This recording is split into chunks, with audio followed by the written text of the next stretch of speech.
Slot has won 2 manager awards. He has been named the League Managers Association Manager of the Year, but he will not attend after the incident. He's also been named the Sir Alex Ferguson. Oh, hang on, no, that's the same award, isn't it? The Alex Ferguson Award is the LMA.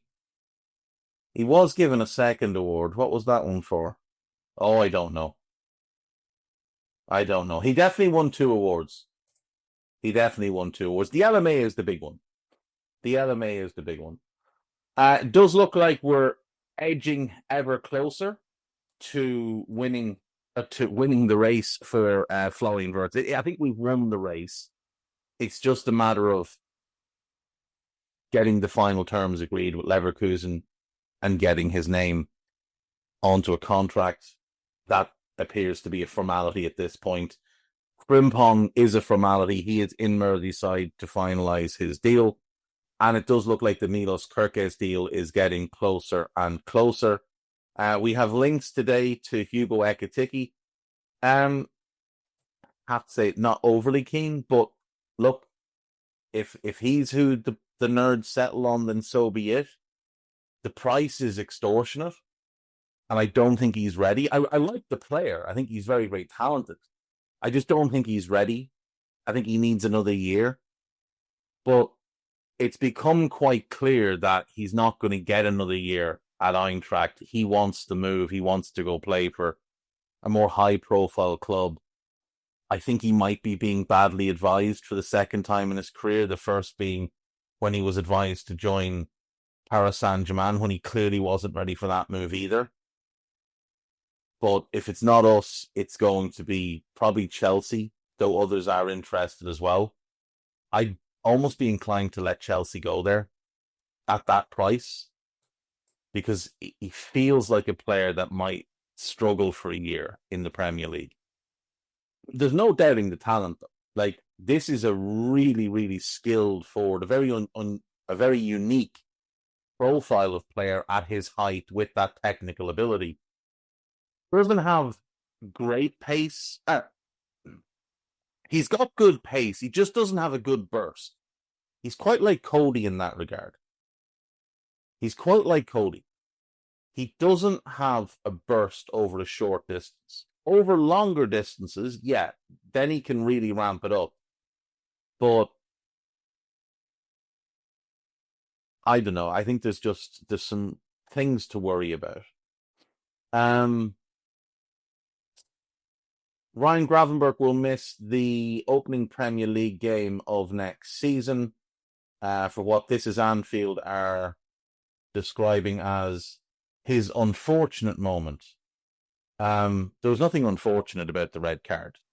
There really wasn't. Yeah, he made a bad decision, took a terrible touch, and then he hacked down a man. You can say he slipped, but he had lunged before he slipped. And he was already on a yellow card. So, next time, just put that ball into the stands. Just, engage your brain, realize the risk, and put it high into the stand, and you won't have the problem. We do have some sad news. Former Liverpool player Willie Stevenson, who won 2 league titles and the club's first FA Cup, has passed away at the age of 85. Stevenson was a key member of Bill Shankly's first grade side that went to the top of the English game and properly put Liverpool on the map in Europe. Originally from Edinburgh, he was born in 1939 and broke into the Rangers team at the age of just under 19, providing youthful energy to push them on to a league title in his first season. He played 3 further seasons there, won a Scottish Cup and reached the European Cup semi-final, and then he made his move. So Liverpool signed him for £20,000 in 1962. £20,000. Like, that's a week's wages for your third choice goalkeeper now. He used to buy you a footballer. Yeah, very cool. Very cool story. Very cool career.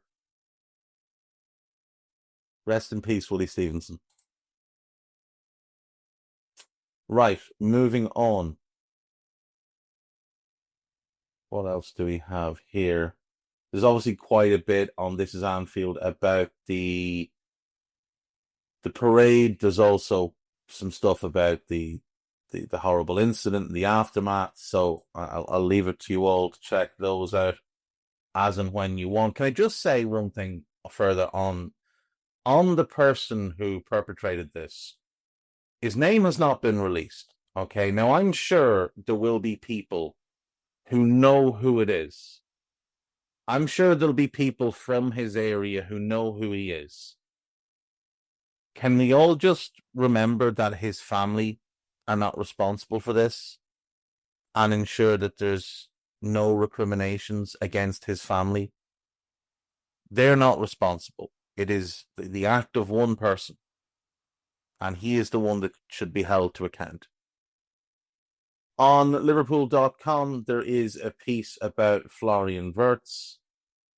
There's some nonsense out of Germany regarding Real Madrid still being in the mix. It is nonsense. It is clickbait. It is Bayern Munich propaganda, devastated about the fact that Florian Wirtz turned them down to join Liverpool Football Club. Liverpool could be set for an uncomfortable summer with 5 forwards linked with exits. So Bayern are being linked with Cody. I don't think there's any chance Cody leaves this summer. I would imagine next summer it becomes a strong possibility, given he'll have 2 years left in his contract. But I don't think there's any chance he will leave this summer. On the topic of Real Madrid, actually, it looks like they're willing to pay €5 million for Trent to get him in early. Just take it and end it now and just have him gone. Just have him gone. Let it be over. Let him go and do his thing there. Let's just do that. What else do we have? Oh, Johnny Heitinga looks set to leave Liverpool. He looks set to join Ajax as their new head coach. I think when we hired Heitinga last summer, it was sort of under the understanding that he's probably not going to be here for the long term. So I'd imagine he'll move on, and potentially one of Arne's old backroom staff who didn't make the move from Feyenoord with him will come and replace him. Anything on Anfield Watch quickly while we're shifting through the channels? Manchester United threatened to derail Liverpool's 100 million move for Bundesliga sensation. Manchester United couldn't threaten anything other than soiling their own pants. Liverpool test waters on massive Julian Alvarez signing. I mean, ideally, that's the guy you go and get. If not him, get Gyökeres, and after that, you start to figure it out and make allowances for areas of shortfall. There's a bunch more stuff about Florian Wirtz. Liverpool can't let exceptional striker join Arsenal. You can tell Anfield Watch is owned by the same people that own Football Transfers, the way they try and absolutely sensationalize all the headlines. And it's a shame because it actually takes away from what is some really good work, as does the incredible amount of clickbait and ads and all kinds of crap that just perpetrate all the articles. But there is a lot of good stuff on Anfield Watch, to be fair. This exceptional striker is actually an exceptional striker. It is Julian Alvarez. And yeah, we can't be having him go to Arsenal. I don't think he's tall enough for Arsenal anyway. How would he fit into Arteta's fetish for, lots and lots of tall fellas who can help score from corners? We will jump to AnfieldIndex.com and see what the latest is from our rabble. There's a piece about Ibu and Real Madrid. There's a piece about Cody and Bayern Munich. A piece about Ekitiki. A piece about Kelleher, Brentford, becoming a real possibility, it seems like. So Mark Flecken is available for sale. It seems like Brentford have decided after 2 seasons that Mark Flecken is not going to be their long-term solution in goal. Not surprising given his age. So they're going to move him on. And it looks like they could be very strong contenders for Caoimhín Kelleher. But now, if Caoimhín goes there, he knows both centre-backs really well. So obviously one of them is Sepp Vandenberg, who didn't play a ton for us, but was at the club for a number of years. They will have trained together. They will have spent time together.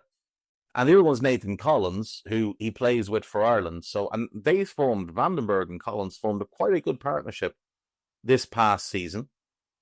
They've got good left backs, Enrico Henry and Aaron Hickey. The problem is keeping them fit. Both of them missed the majority of this past season.